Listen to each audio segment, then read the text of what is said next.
You're listening to the Telltale channel. Don't forget to check me out on all social media: Patreon, Twitter, Teespring, and Etsy. All links can be found in the description or on my website, telltaleatheist.com.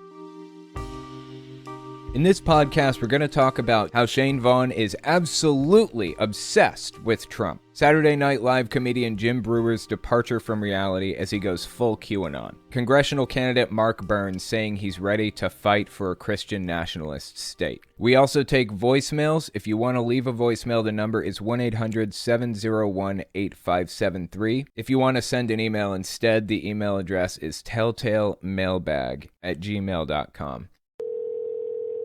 Hey, this is Owen. If you're comfortable, leave your first name and state at the sound of the tiny truck backing up. Hi, Owen. This is Sarah from Denmark.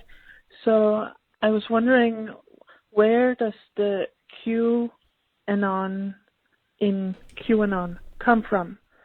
What's the deal with how that originated? Is there any significance to that at all?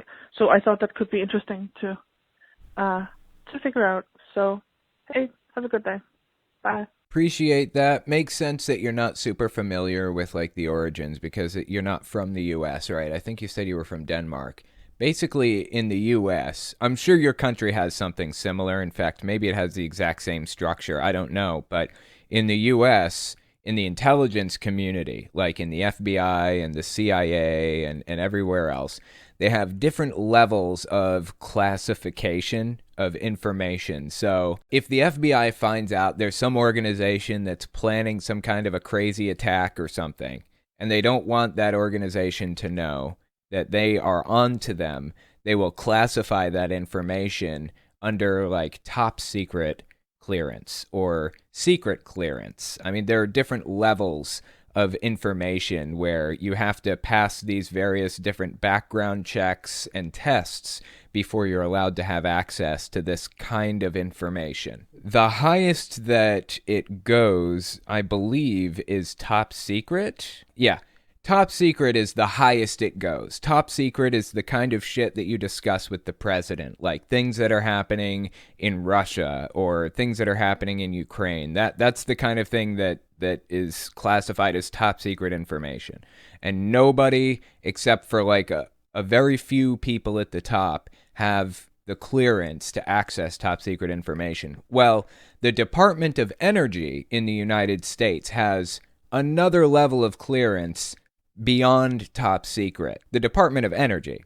It's not like the intelligence community. It's not mixed in there with like the FBI or the CIA. Not on the same level. But their next level of security clearance is Q level security.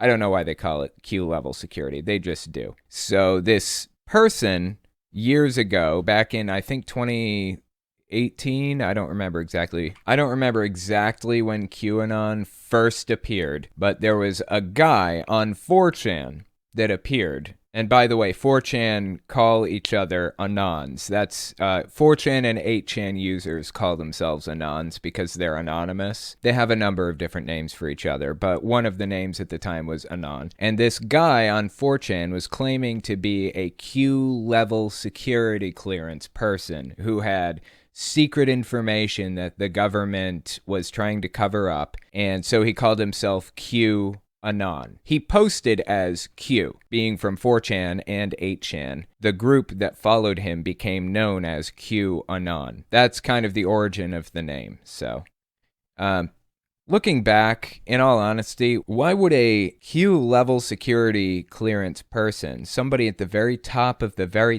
government, go to a scumbag website like 8chan that's full of real horrific fucked up stuff that shouldn't exist? Why would a Q-level clearance person go to 8chan and post secret information for the world to see? That's ridiculous. It makes no sense at all. But these people aren't thinking that far ahead. They wanted to believe it, and so they do. Simple as that. So that's the origin of the name QAnon. 4chan and 8chan were designed to be anonymous, so it's pretty difficult to track. Not impossible, but very, very hard to track who is actually posting on these websites, and that's why they call themselves Anons. It started out on 4chan, and when it moved to 8chan, when the Q poster moved from 4chan to 8chan eventually, their writing style changed. That's how we know, as a matter of fact, there have been multiple different people who posted under the name Q. Our best bet is the first Q poster was probably Tracy Beans Diaz. She was an early adopter of the belief system, and she was an early influencer and promoter in the movement. And another guy, I forget his name now, Paul something. I've talked about him in videos before, but he typed something out on a web browser once and then moved the camera away, moved the camera back, and exactly what he had typed was posted as Q. So the guy had the login for Q. That video no longer exists anymore. He deleted it, but people who followed the movement in the early days have records of it and talk about it and remember it. So the fact is, QAnon was never somebody who was Q level clearance. And when it finally moved to 8chan, the belief is that somebody who goes by Code Monkey, basically the admin of 8chan, the website, aka Ron Watkins, started posting as Q, took the account over, basically a hostile takeover, and started posting there using the advice of his father, Jim Watkins, to kind of come up with ideas and stuff. That's the assumption, that's the guess at who QAnon was, how it was started, when and where, and when it changed hands and things like that. Hopefully that sheds some light. Captain Gars. So what really makes the whole Q thing extra improbable is how classified info is handled. Everyone knows that all classified data is need to know, and not everyone knows everything, so it's extremely easy to track leaks. Yeah, absolutely. But none of that information passes their mind, you know? There was a QAnon celebrity named Kirsten Weldon. She died of COVID recently, sadly. I think like last month or something. Maybe even this month she died of COVID. And she claimed to have military contacts that had information that they were sharing with her about top secret stuff. They were sharing top secret information with her, allegedly.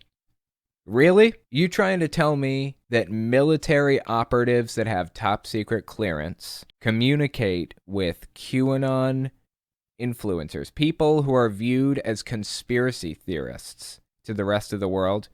You're telling me military operatives go to them first? It's ridiculous at its face. Shantae Townsell, where did the child abuse arm of QAnon come from, and where was Q when the Catholic Church abuse was coming to light? Well, the Catholic Church stuff, that didn't happen. And when did that happen? That was like 10, 15 years ago, right? When that really started coming out heavily? 2011, I think, is when that really started coming out. And they were moving people around to different parishes, protecting them and stuff. Is that right? 2011, I think that's when it was, when it all started falling apart for them. QAnon didn't actually start until 2016 to 2021, roughly. The child abuse stuff came from old anti-Jewish Nazi tropes. Basically, in World War II, there were a lot of anti-Jewish tropes about how they'd use kids in their religious rituals and, you know, religious ritual sacrifices and stuff like that. All this stuff that QAnon says about kids and all the things happening to them, all this shit is just old Jewish tropes from World War II, honestly. It's all of the same shit recycled all over again. Except this time, QAnon isn't explicitly calling out Jews like they did in 1940s Germany. Now they're just saying elites. They're referring to them as elites. They refer to them as the cabal also. That's a common word for them. Hollywood elites and stuff like that. It's all code word for Jews, honestly. The international perpetual scapegoat of the world at this point. So yeah, that's where it all came from. The poster, the guy who pretended to be like Q level clearance, he started posting a whole bunch of stuff called Q drops. And they were basically repeats of old Jewish tropes. He doesn't actually mention adrenochrome by name, but adrenochrome is a core part of the QAnon belief system as a movement. So some of it kind of rose organically. Some of it kind of just came out of the movement naturally. Like, this is where the conspiracy mindset led these people, and they posted memes about it, and then the rest picked up on it and agreed, and that's just the way that it went. That's kind of how it played out over the course of a couple of years, basically. If you're interested in more reading, there's a book called, let me look the book up. I've read it a couple times now. It's fascinating. It's called, book is called The Storm is Upon Us by Mike Rothschild. And it's all about the origins of the QAnon movement and how it got to where it is today. Absolutely fascinating read. It's on Audible if you're interested. They are not a sponsor of mine, by the way. That's just where I read it. Back when I was a young boy. First of all, absolutely love the intro. I appreciate how that started out. Let's continue. Politicians had different tactics when they got... Oh, by the way, this is Louis, Missouri. Politicians had different tactics of backing out of a corner, and lately I've been really confused about this whole cameo thing, and I figured it out. It's so that when they get raided by the FBI, they have hundreds of thousands of extra hours of talking on audio. That's bullshit. Oh, you have to censor that word out. Anyway, your thoughts? Later. I appreciate that. No, I don't need to censor anything. It's fine. For those of you who may be unfamiliar, Cameo is this platform that famous people go on and charge people to make videos. So you pay somebody like Caitlyn Jenner, is that the name? Yeah. Caitlyn Jenner was on Cameo. I think the highest charging Cameo account. They were charging like $3,000 per video or some ridiculous thing like that. You pay them the $3,000 and you ask them to like wish your son a happy birthday or something. They get on there and they're like, oh, happy birthday, blah, blah, blah, you know. It's kind of ridiculous, but, you know, some people like interacting with famous people like that, so whatever. I actually tried to sign up with Cameo at one point, but they rejected me. I guess I'm not famous enough for them or whatever. But I do find it interesting that you said politicians interact differently with people now than they used to. I think that's partly because Christianity has so thoroughly infiltrated the political system in the U.S. at this point. I forget who it was, maybe Barry Goldwater. He was a Republican back in the day. He was a Republican politician before Christianity had thoroughly infiltrated politics. And he said something about being concerned about how rigid Christians were in the political system, like Christian extremists refuse to negotiate because they have these deeply held beliefs that they refuse to let go of. And if they ever actually get political power, we're all going to be in a lot of trouble because politics is negotiating. That's what it's all about. It's about negotiating to get what you want or what you need and giving the other guy what they feel they want or need also. Christianity doesn't work like that. They will have their way, or they will die trying. I don't remember the exact quote from Barry Goldwater, but that was the general sentiment, if I remember correctly. I guess he probably never lived to see that day, but here we are now, man. Christianity has fully infiltrated politics at this point, and his words absolutely came true. So it's incredibly concerning to watch that unfold. And simultaneously, very interesting to know that there were people who saw this coming long before it happened. Even Republicans saw this coming long before it actually took place. Hi, Owen. This is Jim in Pennsylvania, and I wondered if you thought that Robin Bullock wears a wig. Thanks. Bye. I appreciate that. Interesting question. I don't think so. You know what? Let's take a look. We're not trying to criticize what he's saying right now. We're just trying to figure out if the dude's wearing a wig. Let's watch this clip and see what you guys think. I've never played this clip on my channel before. It's as ridiculous as all of his other ones. Check this out. See if he's wearing a wig or not. I was standing on a stage and I heard this in the spirit. I was standing on the 11th hour stage and I heard a conversation. I told the people about it. I heard a conversation about shipping. shipping and ships and things like that. You guys think it's a wig? I'm not convinced. He's got this whole aesthetic, and he's had this aesthetic since the dawn of time. He's had this aesthetic since he started, basically. The leather jacket, the black clothes, the necklace, it all kind of comes together in this big aesthetic that he's had forever. I'd be willing to bet his hair is real. He may dye it. That wouldn't surprise me. In fact, I'd be surprised if he doesn't dye it. But I believe that the hair is real, personally. They're going to create a crisis.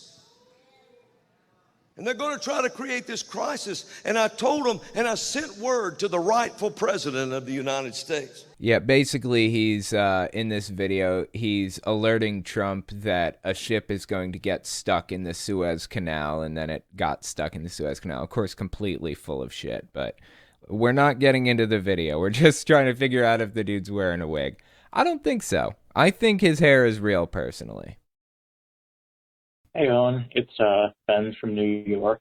I was watching some of your old Caleb and Sophia videos, and I noticed how you mentioned that every single thing in there, from the way people dress to, every little detail is very deliberate.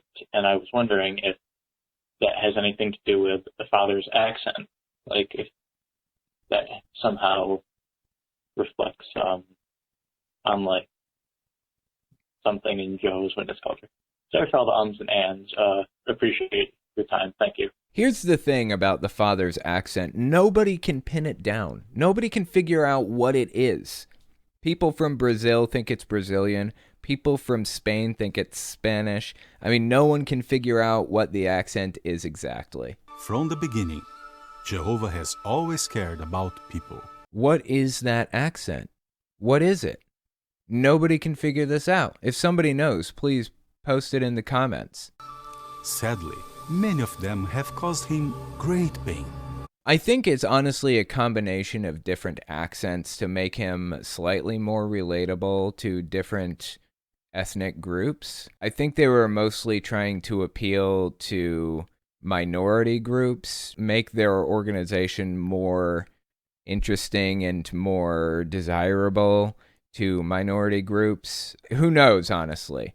Like I said, and like you pointed out aptly, every single thing they put in these videos is deliberate and intentional. So I'm sure that there's some reason why this dad's accent is fake and difficult to pin down. I'm just not really sure exactly what it is. It's a very odd thing to fake, right? An accent. Why? Why make up an accent like that? I don't know. Here's an email from Tate. Theocratic warfare. Hi, I converted to be one of Jehovah's Witnesses from paganism. Interesting that Tate says one of Jehovah's Witnesses. That's a distinction that the outside world doesn't make, but Jehovah's Witnesses specifically do make. I used to call myself a Jehovah's Witness, and I was corrected by the elder body. They said, we aren't Jehovah's Witnesses. I'm not a Jehovah's Witness. I am one of Jehovah's Witnesses. You need to frame it in this very specific way so that people understand you to be one of Jehovah's Witnesses. Make it more real for them. That distinction was not lost on me in the email. Let's continue. I converted to be one of Jehovah's Witnesses from paganism around 15 years ago and only started seeing the truth about the organization about a year ago. I was in a very dark, hopeless place, and I believe your videos were instrumental in not only saving my life, but transforming it into something that gives me joy again. So when I say thank you to you, I hope you understand the gravity of that statement. I absolutely do understand it, and I appreciate that. I remember being in the exact situation you're describing right now. I remember being in that situation myself when I was leaving the organization too. So I deeply appreciate that. You did more for me with a few videos than the governing body did in many, many years. I have one question for you, though. Before your videos, I never heard the term theocratic warfare. Are there any publications that use this term, or was it just something you heard spoken amongst friends? Again, thank you for all the work you do. It's touching lives, and it changed mine. Interesting question. I've talked about theocratic warfare before. The idea behind theocratic warfare is it's okay to lie and cheat and manipulate if it's in service to Jehovah, aka the organization. It's okay to cheat somebody out of something or manipulate them or lie to them if you are servicing the governing body. That's the idea behind theocratic warfare. So I specifically went and looked it up on their website, and right here on jw.org is a section on using theocratic war strategy. I just want to give it a quick skim, so let's read it and see what it has to say. A witness of Jehovah was going from house to house in eastern Germany when she met a violent opposer. Knowing at once what to expect, she changed her red blouse for a green one in the very next hallway. No sooner had she appeared on the street than a communist officer asked her if she had seen a woman with a red blouse. No, she replied, and went on her way. Did she tell a lie? No, she did not. She was not a liar. Rather, she was using theocratic war strategy, hiding the truth by action and word for the sake of the ministry. In this she had good scriptural precedent. Did not Rahab hide the Israelite spies by both action and word? Did not Abraham, Isaac, David, and others likewise hide the truth at times when faced with a hostile enemy? They certainly did, and never do we read a word of censure for their doing so. Rather, we read of their being termed exemplary servants of Jehovah. Their actions are in line with Jesus' wise counsel. Look, I am sending you forth as sheep amidst wolves. Therefore prove yourselves cautious as serpents, and yet innocent as doves. This kind of gives you an idea of what they believe. It's okay to lie and cheat. It's okay if you don't tell the truth, if you manipulate people, if you are serving the cause. Now, here's the real crux of the issue. Any of us would look at this and say, you know, you're saving an innocent person's life. That's perfectly acceptable. The scenario that they laid out in this would be acceptable morally to just about anybody. But it isn't about saving somebody's life. It's about what the elders expect you to say and do and think. The expectations are outlined by the elder body, not by morality. They define morality for you. So this magazine, or whatever it is, Watchtower announcing Jehovah's Kingdom, I guess it's the Watchtower from 1957, it gives the broad overarching idea, and then the gaps are filled in by friends and family and people in the Jehovah's Witness culture already. They don't really spread the idea of theocratic warfare around a lot because they don't want the authorities to really be aware of the fact that they're okay with lying and manipulating if it's in service to the governing body. So they don't really talk about it a whole lot unless they're with somebody that they trust. That was my experience with it anyway. So hopefully that fills in the gaps for you. If you wanted to read more about it, like I said, just type in Google jw.org theocratic warfare or use theocratic war strategy, and this article will come right up and it'll explain what they think of it. It's been in other books too, not just in this old Watchtower. It's in other areas too. This email's from Lila. My name's Lila. I live in Fargo, North Dakota. My family isn't that religious, but I'm still scared to tell them that I don't believe in God. In fact, my brother goes to Sunday school. I guess what I'm asking is, what should I do? I already told my mom, and she said I should still go to church. Like I said, they aren't the super religious type, but also if you know anything about the Dakotas, you would know they're super religious. So what should I do? Thanks, love your channel, especially when the cats interrupt. Okay, I'll make sure I get more cat interruptions in the future. This is a decision that only you can make for yourself. I can tell you this, though. There will most likely come a time when you can't pretend anymore. And that's going to put you in a difficult situation. You're going to have to come out and tell them you don't want to go anymore. You don't want to do this stuff anymore. You don't want to listen to this anymore. You don't want to participate. And that's going to cause a big rift. There's a possibility it'll cause a big rift at the very least. It could cause problems between you and the rest of the family. Pushing that off as much as possible would be the ideal situation, would be the ideal goal. Try to push it off where you aren't so completely burned out on what's happening that you just go off on people and tell them you don't want anything to do with this anymore. If it's possible, lower the amount of time that you spend going to church every month. Maybe go like every other week or something. Try to fade out if at all possible. I don't know if that's possible in your situation or not. Only you know what you're capable of in your situation. But don't let yourself get to the point where you're so burned out that you're going to explode on people, because that's definitely a quick way to out yourself as an atheist or an unbeliever, and things could get ugly from there. So good luck. I hope things go okay. I hope that your family is understanding, more understanding than you might expect. Who knows?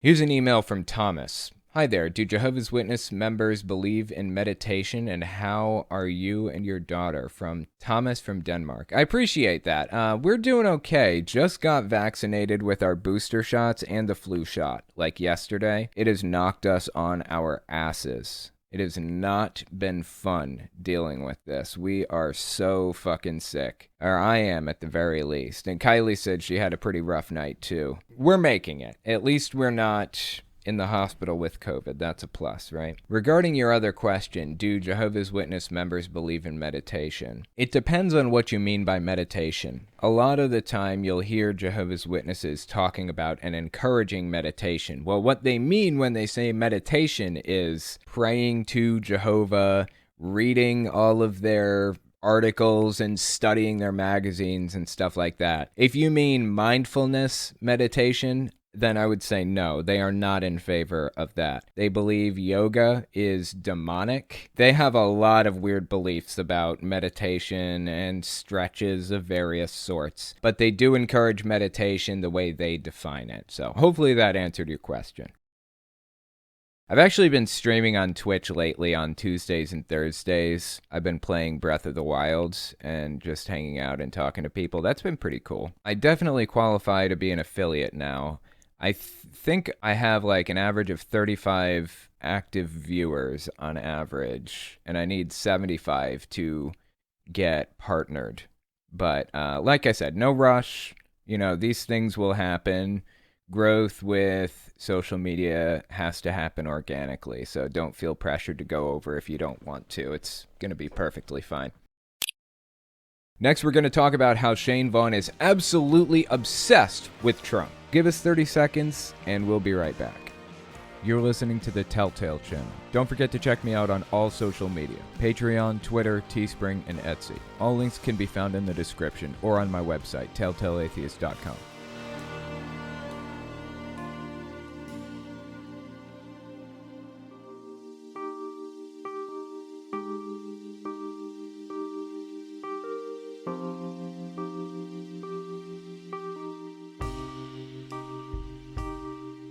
Next story I wanted to talk about is about a guy named Shane Vaughn. I've talked about him a few times before, but I want to give you guys a little bit of a refresher because he had some real weird stuff to say recently. This is Shane Vaughn, early January 2022, giving us some insight into how he views Black Lives Matter and Antifa and other groups like that. Check this clip out. BLM does not seek peace, it seeks war.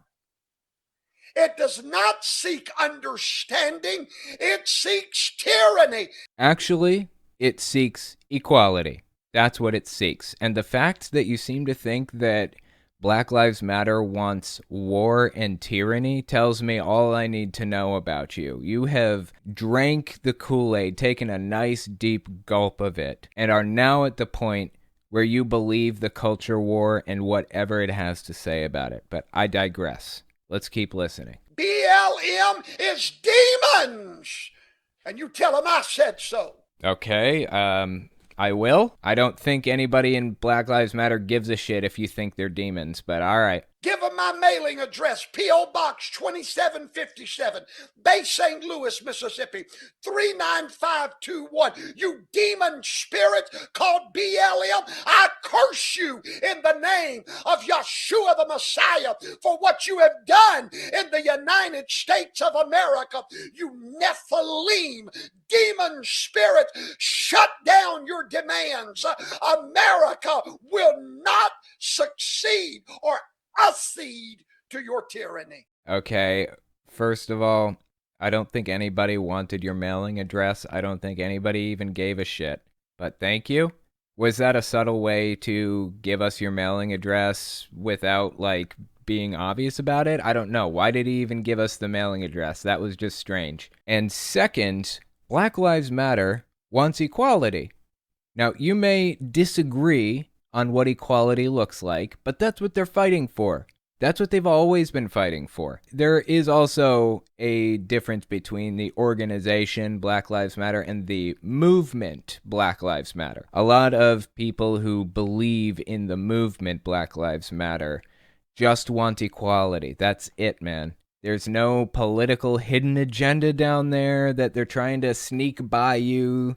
There's no, demon affiliation or any of that shit. It's just people trying to be equal parts in the society that we all live in, and that's it. It's so incredibly bizarre to listen to this guy claim that they're Nephilim. You Nephilim, demon spirit, shut down your demands. Okay, weren't the Nephilim like where demons came to Earth during Noah's day and they had children with the humans, and the children that they had were the Nephilim? They were like tall and strong and unnatural, all that stuff. Are there demons coming to Earth right now, marrying people and having children with them?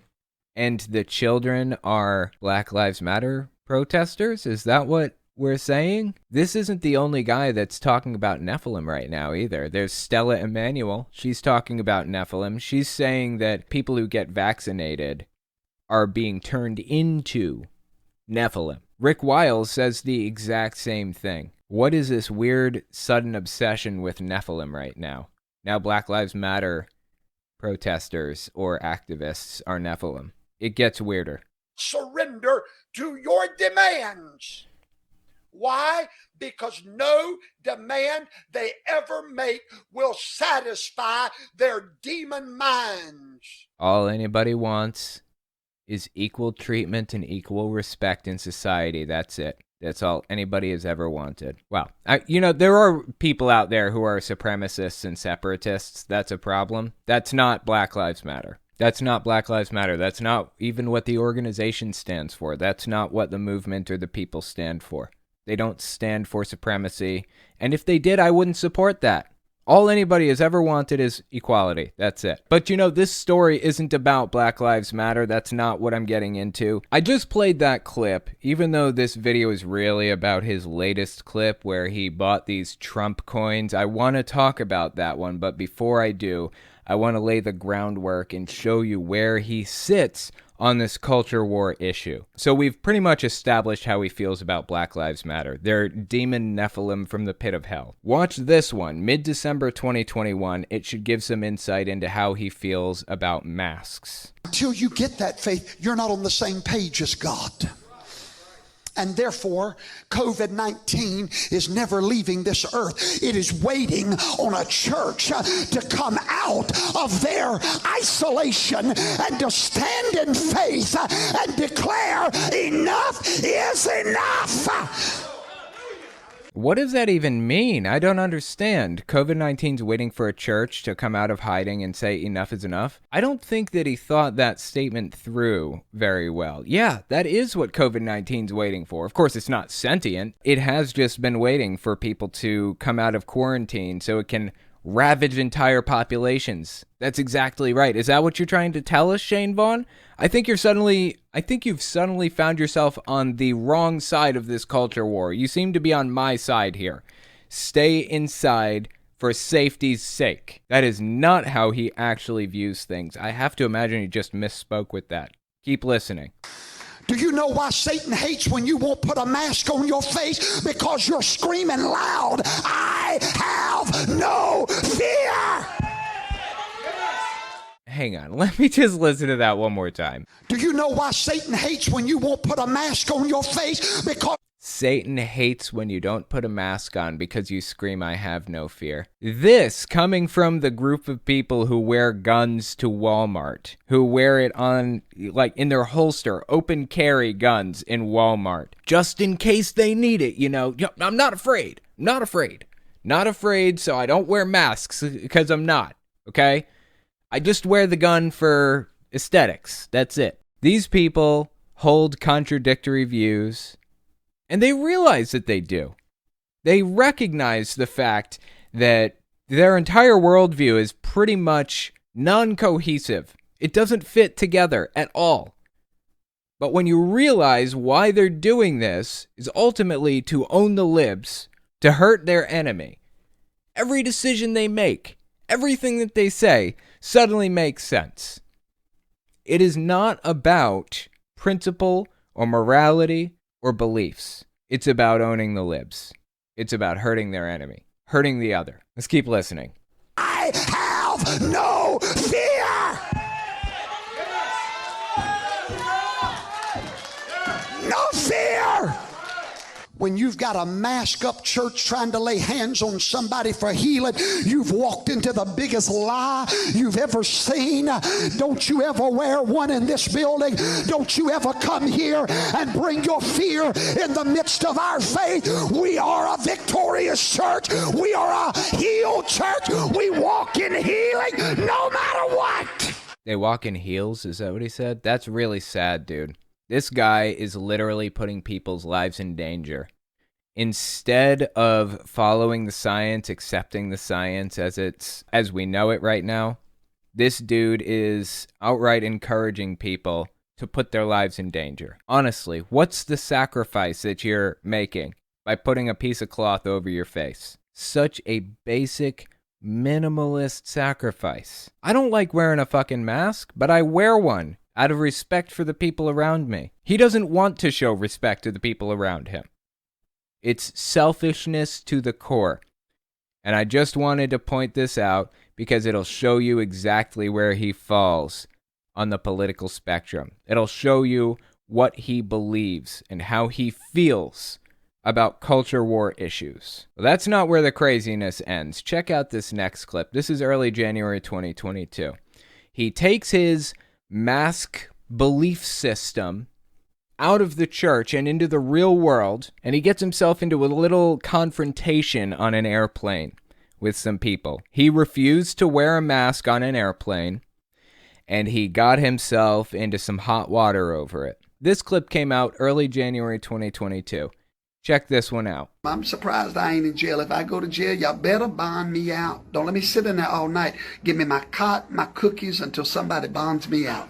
Okay, so he knows what he did is very likely going to get him sent to jail. Like I said, this clip came out about a month ago. I doubt anything's going to come of it at this point. But he knows he did something wrong. He knows he did something wrong. This guy's a mega pastor. He runs a mega church, effectively. He's got plenty of money. He doesn't need your money, but he's asking for it anyways. If I go to jail, I expect you to bond me out. Listen, all joking aside, these people have lost their minds. And they keep expecting everybody to sit down there, lay down there, and take it. Well, guess what? I'm sorry. Those are his next words. Those weren't my next words. I meant to say, now remember, he just said, all joking aside. Listen to what he says next in this non-joke segment that he's about to tell us. They keep expecting everybody to sit down there, lay down there, and take it. Well, honey, I'm not no homosexual. I don't lay down for nobody. I don't take it from nobody. This guy has deep issues. Deep, deep issues. And it's really sad. Obviously, we know exactly where he fell on the culture war issues. A while back, there was this deep controversy going on between Trump and a bunch of his big-name supporters. Greg Locke, Shane Vaughn even is involved in this whole controversy thing. Just about every megachurch pastor who loved Trump deeply had something to say about Donald Trump's position on vaccines. Trump's been endorsing vaccines, which I'm so incredibly glad for. I'm so happy Trump's been endorsing vaccines. It's a win-win situation. Not only does he lose voters because they're outraged by what he's doing, but also he gets some people vaccinated. Maybe not many of his supporters, but some of them at the very least are going to get vaccinated because he is encouraging it, right? Win-win. A lot of megachurch pastors took issue with Donald Trump endorsing the vaccines, namely Greg Locke. That's probably the biggest loss. Greg Locke is one of Donald Trump's biggest megachurch supporters. And it seems to me that Greg Locke is fucking sick of Donald Trump since he endorsed the vaccines. Genuinely surprised by that. Stop sitting on your butt and waiting for Donald Trump to do something in this nation. Whether he runs or not is on him, not on me. But I'm sick of Trump worship in this church. I'm telling you right now, on the authority of the Bible, if Donald Trump does not get out in front of this vaccine nonsense, he is going to lose his voter base in the next coming election. I'm telling you, it's going to happen. So what did Shane Vaughn have to say when Donald Trump came out and started endorsing the vaccines? It was actually unexpected but fascinating. Listen to this. This is Shane Vaughn's response to Trump's endorsement of the vaccines. Now, many people have told me that, they're losing faith in Donald Trump because of his stand on the vaccine. Let me correct you. You're not losing faith in Donald Trump, because it was not Donald Trump that put Donald Trump in that office. 4 years before Donald Trump was ever known about running for office, Yahweh, the God of heaven, spoke through the mouth of a prophet and said that a man named Donald would be put into the White House, and that man Donald would be the servant of Yahweh to restore America. And guess what else that God said? That this man would serve 2 terms. So if you're losing faith in Donald Trump, you're really losing faith in the God that put him in office. And that's a dangerous thing. This sounds an awful lot like this guy views Trump as the new Jesus. I talked about this in another clip recently, but Johnny Enlow has a similar view. Johnny Enlow believed that we were going to stop referring to our current age as BC and AD, or as Christians view it, before Christ and after death, and start calling it BT and AT, before Trump and after Trump. I was asking the Lord about it. He hadn't told me. And I was like, Lord, you still haven't showed me. And then on March, right when I'm saying that, I have this, it's not an open vision, but it was a vision. And so I was like, Lord, as I'm saying that, the first thing he said is, he is going to save you from things you don't know you need to be saved from yet. And then the Lord progressively began to speak regarding that. And he said, this time in the presidency is going to be a hinge of the ages and be known as before Trump and after Trump because of the way I'm going to use him. I'm using him as a Trump card, but I'm the Trump card player. And so your nation will be known as before Trump and after Trump. And he said the nations will be known as before Trump, after Trump. If that isn't replacing Jesus with Donald Trump, I don't know what is, honestly. And this guy views it the same way. I just wanted to establish how much this guy loves Donald Trump before watching the next clip. Now, this next clip I wanted to watch, this is late January 2022. It's a weird one.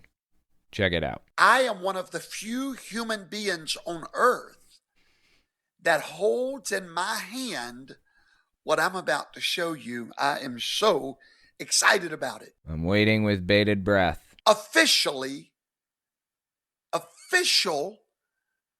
money, God's money. Wait, God's money? God's money? Is it like heaven bucks or something? Silver Eagle coin. This is not a doubloon. This is the real, it's the only government money, official money in the world with my president on it. This coin has Donald Trump's face on it, and he's calling it God's money. Does it get any more on the nose than that? Donald Trump's face is on this coin, and he's calling it God's money. He really does view Trump as the new Messiah. He really does. Let's keep listening. Look how beautiful that is. I bought 10 of these. Look at that, with that American flag behind our president. I bought 10 of these, and I bought them for $250 a piece. Holy shit, dude. You spent $2,500 on a Donald Trump coin? And now some of them are already selling for $1,000 on eBay. I doubt that. We will find out in a second. Oh, I tell you what, this is going to be priceless one day. No, I seriously, deeply doubt it. To the bottom of my heart, I seriously doubt it. In fact, I would be willing to bet this guy doesn't know anything about how collecting works. I happen to know how collecting works. I have a pretty extensive retro game collection that I've been collecting for years. Super Nintendo, PlayStation 1, original Nintendo, GameCube, all of it. I have every console from 1987 to 2005, maybe. The only generation I don't have is like the current generation and then the PS3, Xbox 360, and Wii U. I don't have those. Everything before those I have. And I happen to know that what he's saying here doesn't really make sense from a collector's point of view. So first of all, he's saying he bought these for $250, bought 10 of them, right? And they're selling on eBay for $1,000. Okay. Well, it just so happens you can buy them still. They are still on the market for sale for $219 each right now. Why would people be selling them for $1,000 on eBay if you can still purchase them right now from the company for $219? Here's another little tidbit about collecting that not everybody knows. What the eBay listing says is not necessarily what it's worth. Let's see. So Pokemon Emerald right now is selling for, let's see, buy it now. People are charging $150 to $180. $200 for this one. Let's see, $269 for this version of Pokemon Emerald. $150 for this one. Let's go to pricecharting.com and see what it's actually worth. Pricecharting.com is a website that looks at past eBay sales and sees like what it's selling for right now, like what you should be asking for right now versus what people actually are asking for, what you can expect to get out of an item. Here we go. Pokemon Emerald, Game Boy Advance. Looks like Pokemon Emerald is only worth about $109 right now. But if you notice on eBay, they're asking for $150. This person is asking for $125. This one's asking for $119, $200, $150 to $180. It varies. So what people are asking for on eBay is not actually what it's worth. Go on the left side, click Sold Items, and see what these things are selling for really. And, you know, kind of average them out over a certain span of time. That's what you can probably expect to get for it.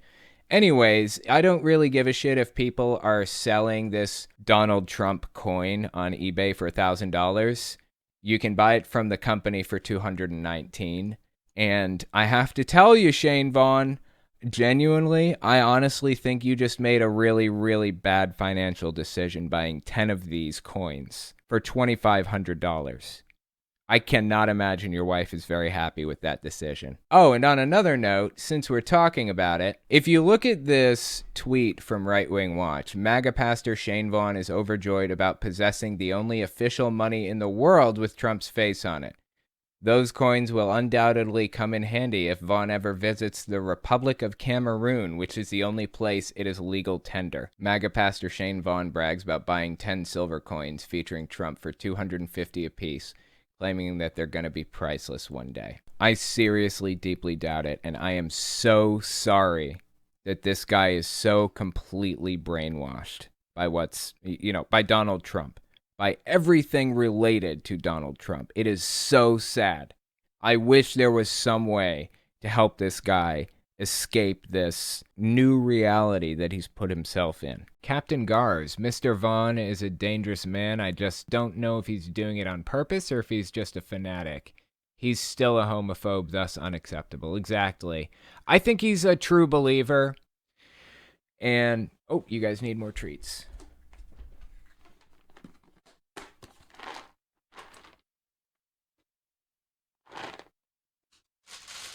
Not only do I think he's a true believer, but I also think that he mixes some manipulative tactics in with it.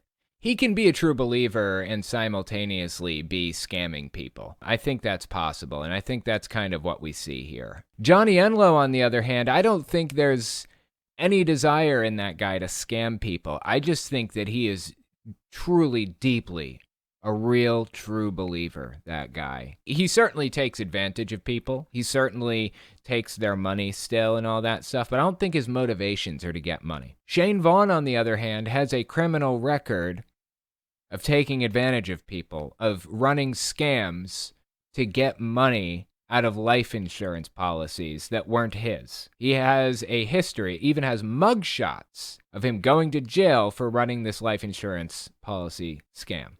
In my opinion, money is a factor with Shane Vaughn. I think he's a true believer, but I also think he's a grifter, both. Alma Tadero, the $250 did not come out of his pocket, so you're exactly right. Absolutely right. Came out of your grandmother's pocket, your uncle's pocket, your mom's pocket.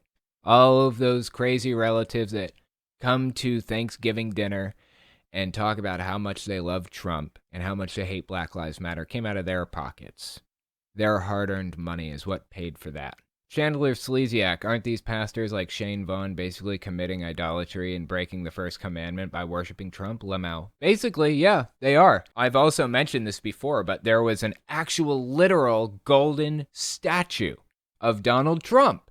A golden Trump statue, no joke. And they don't see the irony here. The last time a golden statue was made in the Bible, God wasn't too keen on that, if I remember correctly. But they don't give a shit. They're not even connecting the fucking dots. It blows my mind, honestly. Next, we're going to talk about Saturday Night Live comedian Jim Breuer's departure from reality as he goes full QAnon.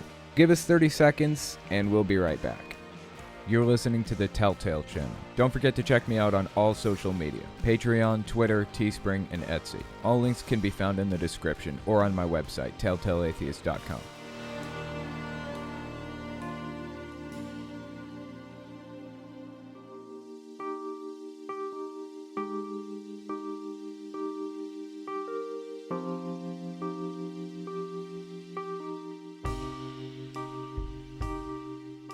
You guys know Jim Breuer, right? I'm probably the last person to talk about this story, but he put out a really weird video a while back. Video came out mid-December where he was pretending to be like a cockatoo. There's a reason why I'm hitting this now instead of mid-December. It's because more shit's come out about this guy. If you're unfamiliar with the cockatoo video, we will get there. We're gonna get there. Just bear with me through this. Basically, Jim Breuer is a comedian who is on Saturday Night Live. He's pretty big and famous, honestly. Very big and famous. He's incredibly influential. And guess where he's been performing lately? The Reawaken America Conference, alongside Mike Lindell, Greg Locke, and all of the other people out there who are completely unhinged from reality. It's effectively a QAnon conference. And Jim Breuer of Saturday Night Live has been performing there and interviewing with the hosts. This is a problem for me. I'll tell you what, why don't we just watch this first interview? This is early December 2021, where he does an interview with the host of the Reawaken America tour. Clay Clark, I think his name is. He gives an interview to him, and then we'll move on to the cockatoo story, because there's a lot to dig into here. Give this a listen. Can you talk to me about comedy and why comedy is, or maybe you don't agree, but why comedy is truly one of the last places where completely free speech is allowed? The jester was the greatest, most important person since the beginning of time, because the jester comes, he kind of brings his message, people laugh, and then he leaves. And hopefully some people go, hey, what did that guy just say? Okay, I can kind of respect what he's getting at here. It seems like what he's laying out is the joker, the jester, can tell his jokes, and he can kind of mix an important message in there for everybody, right? A message that may not be desirable otherwise, but he packages the message up in a way that is desirable, that is funny, makes it subtle but pointed, so that when he leaves, people start thinking, they start questioning, maybe he's right. I can get on board with that, actually. But I have some rules. First of all, don't be a shithead. Don't attack people for no reason. Don't attack their race. Don't attack their sexuality. Criticism is okay, Attacking and degrading is not. There's a distinct difference there. So if you're coming in and you're making a joke, that's okay with me. But if you're making it at somebody's expense, that's when it becomes a problem for me. I don't give a shit if you say it in joke form or not. Being racist isn't okay with me, period. You can be racist, and whether you say it in joke form or not, I'm going to have a problem with that. So when this guy, Clay Clark, said what he said here, is truly one of the last places where completely free speech is allowed. We have freedom of speech in the United States. You're not going to go to jail for something that you say. But saying something that's racist means you will most likely face social consequences for that. That's just what it is. You don't want to face social consequences, then don't be racist. But you know what? Like I said, so far I'm with Jim Breuer on what he's saying. The jester can come in and tell a joke, and if he's subtle, he can touch on some subjects that may be a little bit more taboo that he wants people to think about. I'm on board so far. Also make you think. And if you shut down that, and it's the last thing with free speech, comedy heals, and comedy is the most important element of human existence, if you ask me. Okay, I can definitely see a comedian taking that perspective. I would say medicine is probably more important. Science, those are probably a little bit higher on my list, but I guess I get why a comedian would say it's comedy. Let's continue. It is a thing that can heal you from... You're thinking medicine. Medicine heals. Comedy makes people laugh. From just the worst tragedy in life, the worst sickness you're dealing through. Medicine, again. Medicine heals people from sickness, not comedy. I just want to make sure we're on the same page here. If you don't have comedy, you're in serious trouble. You need to be humbled. You need humility in life. What does that have to do with comedy? I feel like we're getting off track here, Jim. What's happening? You need humility in life. And that is one of the essence of life. Faith, comedy, you need all that. What? None of this makes any sense. And what makes it even worse is there was a whole bunch of shit in the middle of that didn't make any sense that I had to cut out for time purposes. He started talking about iPhones and being offended and all kinds of bizarre shit that didn't make any sense. I digress. That brings us to his actual appearance at the Reawaken America conference. I wanted to play this because this guy obviously has a clear bead on what comedy is, right? He has a clear understanding of what it means to be a comedian. He knows how a joke is constructed. So let's listen to a well-crafted joke by Mr. Jim Breuer. You know what a cockatoo is? A cockatoo...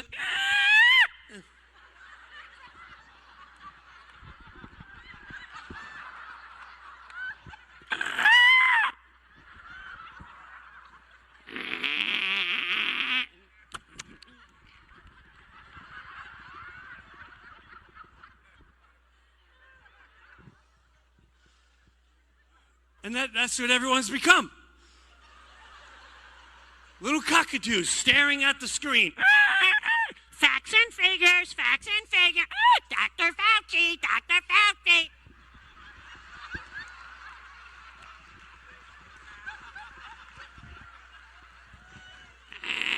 Trust the science, trust the science.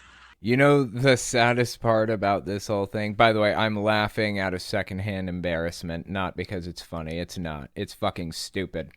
The saddest part about this whole thing is the fact that his wife got cancer a few years ago. Dee Breuer. And guess what? He trusted the science then. He looked at the facts and figures then. But on this one issue, of course we know he's talking about COVID.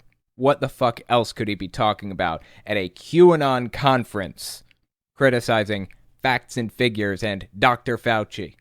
Of course that's what he's doing. At this one conference, he chooses to criticize science. But when his wife's life was on the line, he went to those specialists. He read the literature on the subject. He talked to those doctors. He believed them. He listened to them. He paid them probably grotesque amounts of money. Don't get me started on the healthcare system in the U.S. We'll be here all day. But he trusted them so much with her life that he paid them grotesque amounts of money, undoubtedly, to save it. And here we are on the other side with him mocking the medical profession, mocking the scientific research that saved his wife's life. I wasn't originally going to cover this because this is just about some other right-wing guy being a wingnut, right? This happens. My channel isn't about politics or right-wingers. It's not about that. It's about cults and religious movements, the mixture of religion and politics. That's what my channel really is about. That's what I talk about. Well, this just crossed into cult territory. There's another video that came out from Jim Breuer after this one came out. I mean, the fact that he went to the Reawaken America QAnon conference honestly should have been enough in the first place for me to cover it, but I decided to hold my tongue and not say a word because, truthfully, I had other things to talk about. I mean, it's just a cockatoo joke, you know? But there's more. Let's finish out the clip of the cockatoo joke, and then we're going to move on to the next video that he put out. Specialist, numbers going up. 1 mass, 2 max, fascinated, I honestly don't actually see what's funny about this. I try to put myself in these situations. Like, would I find this funny if I bought into this worldview? I don't think so. Even so, aside from that, even if I did, what he said a minute ago about the jester coming in, making everybody laugh, and then they kind of think to themselves, hey, wait a minute. That's not the situation he's put himself in here. He has made himself repulsive to 1/2, at least, minimum, 1/2 of the population. From my understanding, the way he described it, it seemed like the court jester was supposed to make everyone laugh. Everyone, right? And then make some of them think to themselves, wait a minute. He's just making half the people completely repulsed by it. This isn't funny. This isn't a joke in any way. This is just garbage. That is why I say it is a poorly crafted joke. If you really want to accomplish those goals, you want to make everybody laugh and make some people think afterward, you should make the joke at least a little bit amusing to everybody. Find some way to make the joke attractive, at least a little bit, to everybody.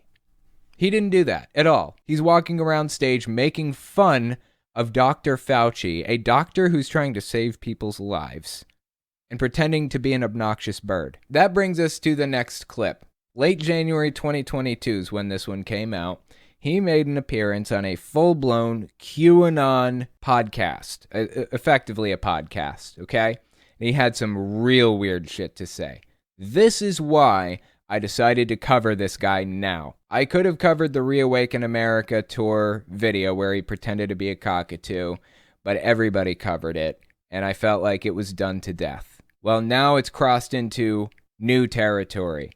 Now he is fully QAnon. Listen to this clip. I'm telling you people, when you see this, it's a very special club.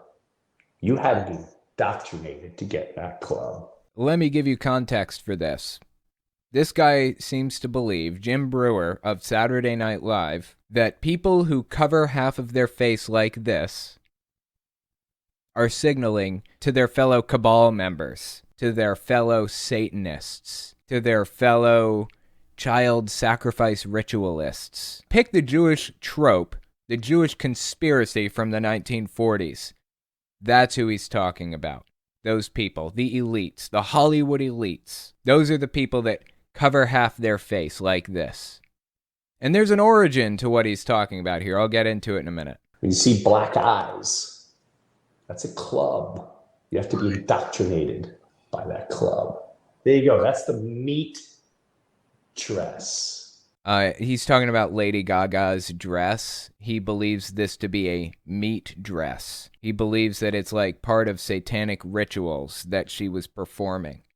And in a video by Lady Gaga and by Katy Perry and many others, they flash symbols. One of the symbols they flash is covering their face like this, or covering it like this, or covering it with half of their hat like he did a minute ago, or wearing sunglasses in a certain way. He believes all of this symbolism is calling out to their fellow Satanists, to their fellow elites, and you have to be indoctrinated to be a member of that club. So he's showing this quote-unquote meat dress that Lady Gaga wore, supposedly. Of Lady Gaga. Now, you ain't telling me she joined a special, creepy, demonic club. And when these people are finally put in that category, the demons that are pulling their strings put them on the highest ladder to become popular, to sway everyone in the wrong direction.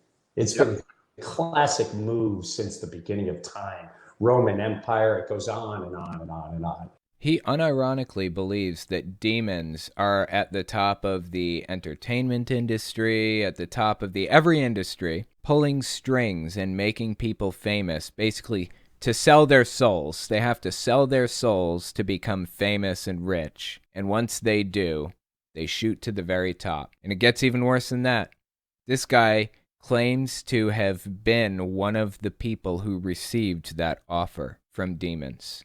Listen to this. Now, there is an underlying thing, which I know you know about, Jimbo, where people say symbolism will be their downfall. That's right. There's many different symbolisms. But all your pop stars, all your big stars, CEOs that do this, that cover the eye, that do this, I'm telling you right now, you better take a couple steps. You have to take a couple steps back, take away your emotions, and really investigate. Poor Katy Perry. And I can't blame these people. I just could only imagine how tormented they must have been at one point, emotionally, spiritually, and been conned to go a certain way. I have been conned multiple times. I've been tried to be swayed multiple times. People have tried to sway him, or demons have tried to sway him, tried to convince him to be part of this industry. If he just sells his soul to demons, then he'll shoot to the very top. This is complete disconnection from reality, seriously. This guy is now full-blown QAnon, and that is why I felt comfortable covering him now. I didn't want to cover him before because so many other people were about that cockatoo story. This is another level past it. This is complete paranoia land where he lives now. So I just thought that was fascinating. And it was so, and they keep saying, if you look on the internet and blah, blah, they'll say things like it's so blatantly obvious. When I saw this Lady Gaga display, I was like, they're not even hiding it. It's so comical now the more we saw it, just like the Disney movie we presented at one time. They're presenting it. What? But it's all coming out. It's all coming out into the light now, which this is a good thing. This has been going on forever, like you said. But now all of a sudden, are we waking up? I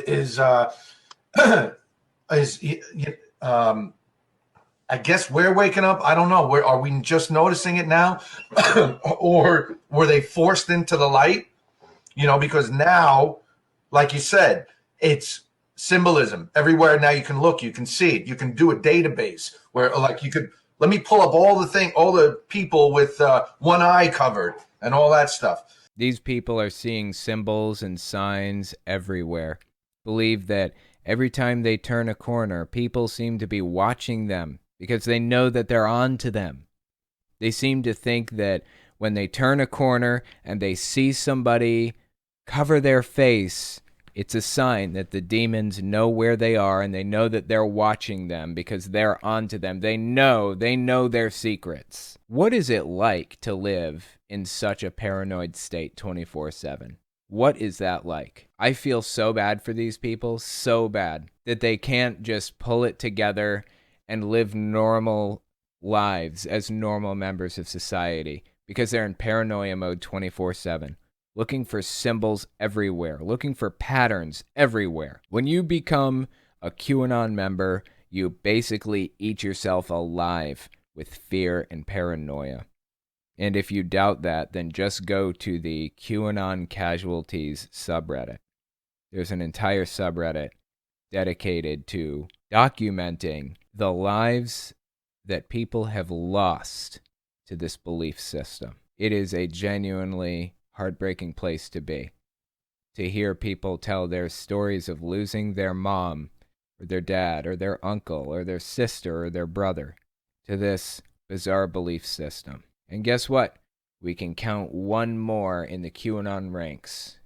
Jim Breuer. You know, honestly, I used to watch Jim Breuer when I was little. When I was 12, I started homeschooling. I was completely isolated from society as a Jehovah's Witness. I was taken out of society entirely, had no contact with the outside world. The only people I talked to, ever, were my mom and my dad. Both had bipolar disorder. It affected me negatively. Very, very negatively. But I was homeschooled for 4 years and alone with those two people and nobody else for the entire time. So sometimes I would sit there during the day and I would watch live news broadcasts because I wanted to have some kind of a connection with the outside world. You guys ever heard of the call of the void? It's this feeling you get when like you're standing on a cliff and you kind of want to jump, but you have no internal feelings like that. Like you're not suicidal or anything. You just have this weird desire to like jump over the edge. That's called the call of the void. It's an emotion. I had a similar emotion when I was stuck at home with nobody to talk to. It was this call to connect with somebody else. And my only way of doing that was to watch CNN live broadcasts or Fox News live or whatever, where they would go to these events and they would interview people live on TV. It's like my only connection to the outside world. While I was homeschooling, I didn't watch news 24/7, live news. That was only when it got really bad. Outside of that, I actually watched a lot of Comedy Central. I watched a lot of Comedy Central stand-up routines, and Jim Breuer had his own Comedy Central special.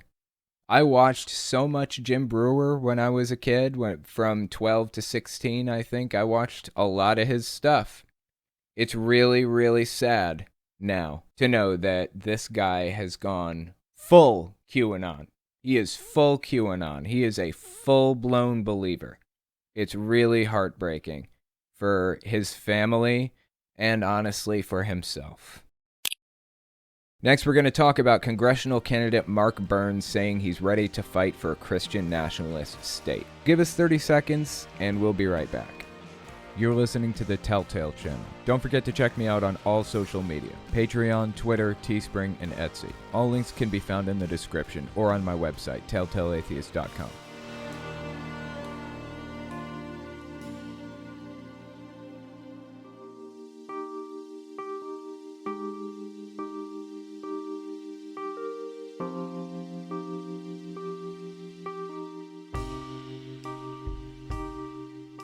This is Mark Burns, if you're unfamiliar. I've covered this guy a few times. This clip is from mid-December 2021. I just talked about Jim Breuer going full-blown QAnon in the last clip. This is Mark Burns' appearance at the same conference as Jim Breuer, the Reawaken America conference. Mid-December 2021. Check this out. Any law, and I'm going to tell you, let me go ahead and piss off the mainstream media. Because every time I open my mouth and I say that any law that is a law right now that's contrary to the word of God should be outlawed and abolished in this nation. Well, the reason that upsets people is because we don't live in a theocracy. We're supposed to live in a democracy that protects everybody's rights, not just Christians' rights. There are Muslims who live here too. There are atheists who live here in this country with you. You probably have Muslim or atheist neighbors, Mark Burns. And what you're calling for by saying you want to abolish any law that doesn't match up with the Bible, what you're calling for is Christian supremacy. The Founding Fathers understood social contract theory. They understood that it's important to protect people's fundamental rights, and they listed those rights. Of course, they didn't list all of the human rights that I believe people have. The UN actually has a better list of human rights. I try to follow that list of rights instead. But ultimately, the government's responsibility is to protect my rights. It's not to enforce morality. It's not to protect Christians. It's not to protect anybody. It's not about that. It's about protecting people's rights. Nothing more. I have a right to life, liberty, and security of person, according to the UN, or the pursuit of happiness, according to the Constitution. Thus, the government protects my right to life and punishes anybody who violates it. If somebody comes in and they murder me or something, the government would step in and punish that person for it because they violated my right to life. That's what the government does. It isn't about enforcing morality, like Mark Burns seems to think here. He wants Christian supremacy. I want equality. Let's keep listening. Do you believe that Jesus should be at the center of American politics in the United States of America? No, I believe that protecting people's rights should be at the center of politics in America. Nothing more. The government should not have an opinion on morality. We're here to take over. I can't hear nobody, Patriots. We're here to take over, God help me. We're here to take over. We're here to take over. This is a massive QAnon supporter, by the way, at a QAnon conference, saying he wants Jesus at the center of politics, and he wants any laws that contradict Christianity to be abolished, and he's here to take over. Here's a clip from late October 2021. I just want to give you a more rounded out idea of what he believes and how he feels about things. Listen to this. Got to recruit Greg Locke to run for federal office. I don't know. We need him in office. I can't hear nobody. If you really want to see life change, the gospel of Jesus just can't stay in the house of God. We need politicians who would take the glory of God that's in the temple of God and take it to the halls of Congress, to the hall. Y'all not talking back to me. So this guy clearly wants religion to be an integral part of society, not just society, but government. He wants government to enforce religious beliefs. I'm not sure who posted this picture. I saw this on Twitter. In fact, I think it may have been underneath one of the videos that I saw in here, but this is a perfect description, a perfect illustration of what this guy believes and how he feels. Two women sitting on a park bench, eating ice cream. Guy walks up to him and says, "My beliefs forbid me from eating ice cream in the park on Mondays." And they say, "Then don't do it." And he says, "You don't understand. As I believe that, you also are forbidden to do so." This is how the religious treat others. Fundamentally, that's the problem. You want to have your beliefs, be my guest. But guess what? I'm not wearing a hijab. I'm not going to force my family to wear a hijab, and I wouldn't expect you to submit to wearing a hijab either, or your family members wearing a hijab. In the same vein, you cannot force us to live your lifestyle, your morality. Muslims aren't going to force their moral system on you. You aren't going to force yours on us. That's how this is supposed to work. Anything other than that, and it's supremacy that you're seeking. It seems pretty obvious to me that's what he wants. Supremacy. That brings us to the next clip. This is the latest one I've got. Late January 2022. He had some weird shit to say about the song Jingle Bells. Listen to this. They're removing Jingle Bells, the song, from school curriculums because they felt it was too Christian of a song. This is a direct attack on us Christians, a direct attack on our faith. You know, honestly, I may automatically believe that some school district yanked the song from their roster if he had picked anything except Jingle Bells. When I was growing up, I was a Jehovah's Witness, a little kid. I was probably 10. Jingle Bells was the only winter song I was allowed to sing as a young Jehovah's Witness in music class because it isn't religious at all. It's not a religious song. Jehovah's Witnesses were okay with me singing Jingle Bells, but not Santa Claus is Coming to Town or any of the others that have religious undertones or overtones. So the fact that he's saying Jingle Bells very specifically was removed from schools, music classes, or curriculums or whatever is complete nonsense. I don't believe for a second that any school has removed Jingle Bells because it's too religious. Point out the religious part of it for me, please. Fuck it. You know what? Let's look up the lyrics to Jingle Bells. See if we can figure out what's religious about it. Jingle bells, jingle all the way. Oh, what fun it is to ride in a one-horse open sleigh. Hey, jingle bells, jingle all the way. Oh, what fun it is to ride in a one-horse open sleigh. I have a way of killing the vibe when I read lyrics, don't I? Yeah, it's just repeated over and over and over again. That's it. There is nothing religious about the song Jingle Bells. Nothing! There is nothing religious about it. So the fact that he's sitting here telling me some school removed it for being too religious is complete bullshit. I do not believe him for 1 second. If I'm wrong, I will admit it. I will pin it to the top if somebody comments with a source proving some school district removed it for being too religious. But I deeply doubt it. I'm so confident that he's lying about this. I'm putting it on record. I don't believe it, and I will eat 10 Nutter Butter peanut butter sandwich cookies, double nutty, on the next clip that I put out as penance for being wrong on this, if somebody can prove me wrong. Attack on our faith and our schools and our homes. Trying to come up with things that it's an attack on. How many things are you going to list? Schools, homes, what was it? And our schools and our homes and our society. Oh, they're just 3 things. Okay. Is literally right now on its way to hell unless we turn back to God, turn back to Jesus, and we Christians stand up and fight, just like the Black Robe Regiment did. Oh my God, dude. Society is on its way to hell because Jingle Bells was removed from the school curriculum, which, as I said, I put my reputation on the line. I will eat 10 double nutty Nutter Butter peanut butter sandwich cookies on air, live, with no water. If somebody can prove to me that Jingle Bells was removed from a school because it's too religious, our society's going to hell because that happened, supposedly. Oh, and by the way, down here it shows congressional candidate South Carolina's 4th district. He hasn't actually won the race yet, but he's running, and he's a QAnoner.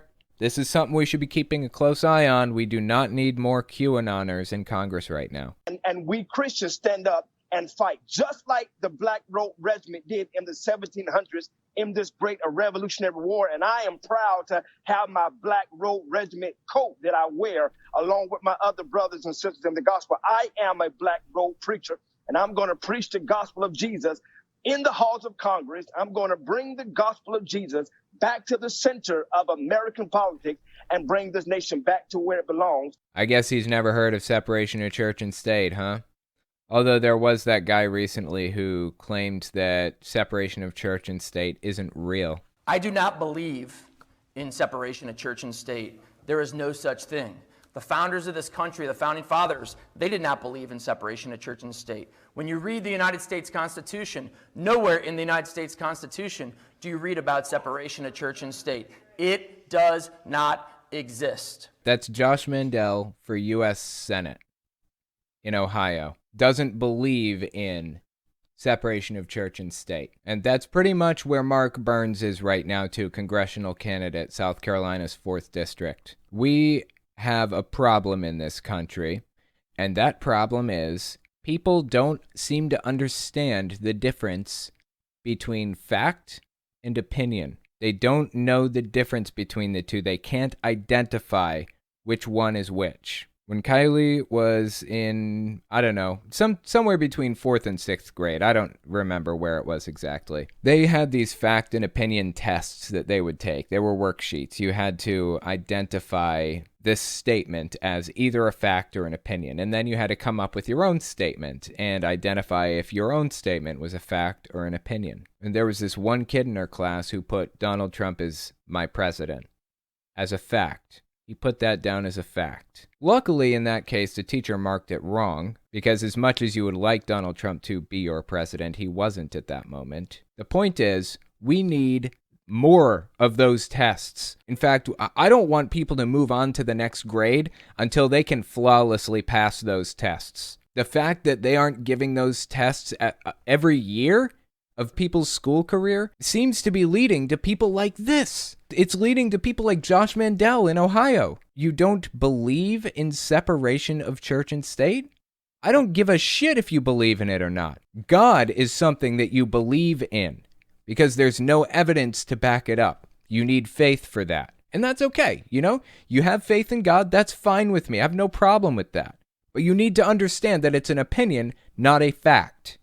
There's a difference between the two, and the fact that people can't recognize that difference is concerning to me. Separation of church and state is well documented. Thomas Jefferson wrote about it extensively. It is in the Constitution under the Establishment Clause. The Establishment Clause calls back to a longer conversation Thomas Jefferson had with Danbury Church on the subject. Promised Danbury Church in Connecticut that the government would not interfere with what was going on there. There would be a separation between the church and the state. They wouldn't get involved in each other's goings-on. That's what separation of church and state is. This guy doesn't seem to fucking believe in it. Mid-November 2021, this clip came out by Mark Burns on Real America's Voice. Check it out. I'm excited about the growing movement, especially here in the 4th District of South Carolina, of people who are identifying themselves as just Christian conservatives, right? We got to take it back to the gospel of Jesus Christ. And I believe the people here in the 4th District of South Carolina are getting that. It's not just about being Republicans. It's about being a conservative Christian who believes this is a Christian nation, and any policy that is contrary to the word of God, we need to remove it from mainstream America and make it illegal. Well, the first thing you'd have to remove is the freedom of speech clause. There is no room for freedom of speech in the Bible. The Bible never stood for freedom of speech. Never, not once. As a matter of fact, I think it explicitly contradicts freedom of speech. The first commandment is, I am the Lord thy God, you shall have no other gods before me. That's erasing freedom of speech and freedom of religion.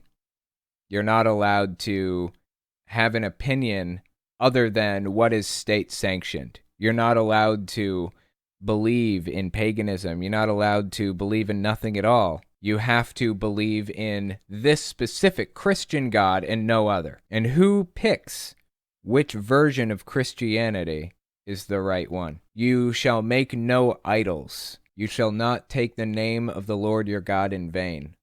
A lot of this is curtailing freedom of speech, freedom of expression. Keep the Sabbath day holy, honor your father and your mother, you shall not murder. I mean, that's basically the only valuable one on this list, the only one protected by law right now, and that's not because the Ten Commandments or the Bible said it. It's because we protect people's rights. Everybody has a right to life, liberty, and the pursuit of happiness in the U.S., and by killing them, you're taking away their right to life. It has nothing to do with morality. It's just a protection of people's rights. This guy wants to explicitly enforce biblical beliefs. That is Christian supremacy. What are the Muslims supposed to do in the United States? What are they supposed to do in response to that? Are they supposed to just get the fuck out?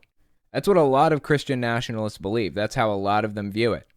If you aren't a Christian, you should get the fuck out. Different nationalists have different levels of extreme ideas about how we should get people out who aren't Christian. Some believe we should straight up deport them. Some people believe we should make their lives miserable until they leave of their own free will.